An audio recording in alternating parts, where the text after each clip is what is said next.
It's a story that touched so many hearts. The fire at the Jacksonville Humane Society had ripped through the building and killed dozens of animals. The Humane Society, though, is moving on with a tremendous outpour of support from the community.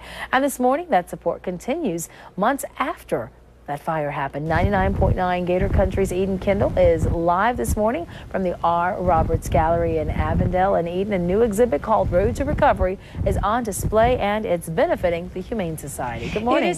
It is such an awesome exhibit, and I want to say that it's always interesting to me to find out that a story that we know had tremendous impact here on the First Coast made its way across the country. Now, this is Ron Burns, and he's an artist. And what happened? You were in Phoenix and saw the coverage on CNN, you said? Yeah, we were watching CNN and we just saw the dogs leaving the shelter with the flames glowing behind them. And at that minute we said, boy, it'd be nice if we could do something. And having a gallery here that represented my work, within a matter of minutes, the owner gave us a call and said, let's do something to support this shelter. And I said, we're in, what can we do? And we figured it out from there.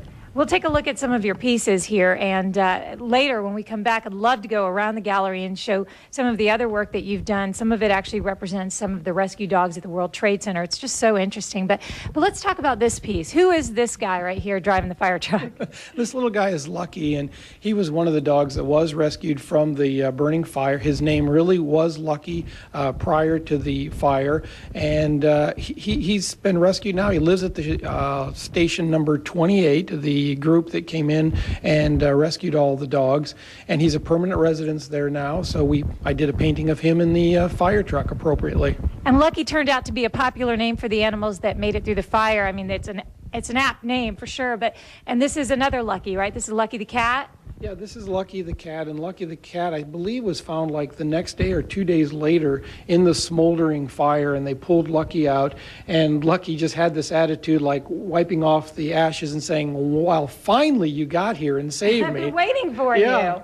So I did a painting of Lucky the cat as well, and we're selling the originals, but we're selling limited editions, and a percentage of everything throughout the entire show is going to the shelter to help get it back on its feet again. Well, I think everybody was moved from you with your art, and then of course you just said the firefighters took some pets home. I know some police officers did. I went out to cover the story a couple of days later, and that's why our family has Sophie. She's a lucky dog as well. She made it through the fire, and for those who didn't, you know, there's a lot of recovery there too. I mean, they had to actually bring in some grief counselors for the folks that did so much work, and the caregivers at the Humane Society. It was a really hard thing, and this road to recovery, well, you're a part of it, so we appreciate that. And we're going to come back and see some more of Ron's work next hour. Back to you guys. All right. Thank you so much, Eden, for talking with us this morning. Road to Recovery will be on display until September 30th. The exhibit is at the R. Roberts Gallery. That's on St. John's Avenue. Proceeds from the sales, as you've been hearing, will go to the Jacksonville Humane Society. For more information,